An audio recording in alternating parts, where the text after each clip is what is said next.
ቀለም ተማሪዎች ያጠናን ልምዳቸው ምን ይመስላል? 12 ወሳኝ ነጥቦች። አንደኛ፣ ጥናት ከመጀመራቸው በፊት ለምን ዓላማ እንደሚያጠኑ ቀድመው ዓላማ ያስቀምጣሉ። ይህ ማለት ምን ለማወቅ እንደሚያጠኑ ቀድመው ያቅዳሉ። ሁለተኛ፣ መጽሐፍ ገልጠው ጥናት ከመጀመራቸው በፊት ስለሚያጠኑት ርዕሰ ጉዳይ የራሳቸውን ግምት ያስቀምጣሉ።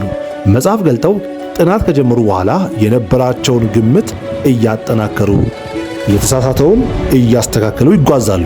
ሶስተኛ፣ ሲያጠኑ ያገኙትን አንኳር ነጥብ አጠር አድርገው ማስታወሻቸው ላይ ያሰፍራሉ። አራተኛ፣ አንብበው ለመረዳት ያስቸገራቸውን ነጥብ ወይም ሐሳብ ደጋግመው ያነባሉ። አምስተኛ፣ ጥናት ከመጀመራቸው በፊት ማጥናት ስለፈለጉት ርዕሰ ጉዳይ ጥያቄዎችን ይፈጥራሉ። መጽሐፍ ገልጠው ጥናት ከጀመሩ በኋላ ለጥያቄዎቻቸው መልስ ይፈልጋሉ እንጂ ሁሉንም ነገር በማንበብ ጊዜያቸውን አያጠፉም።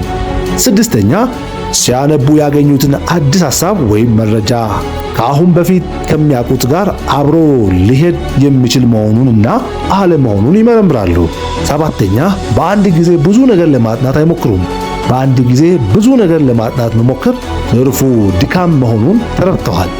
ስምንተኛ፣ ሁሌ ጊዜም ቢሆን ለትምህርት ጉዳዮች የሚጠቀሙበት የተለየ ጊዜ አላቸው። ዘጠነኛ፣ ያሰቡትን ነገር ተግባራዊ ለማድረግ ቁርጠኝነት አላቸው።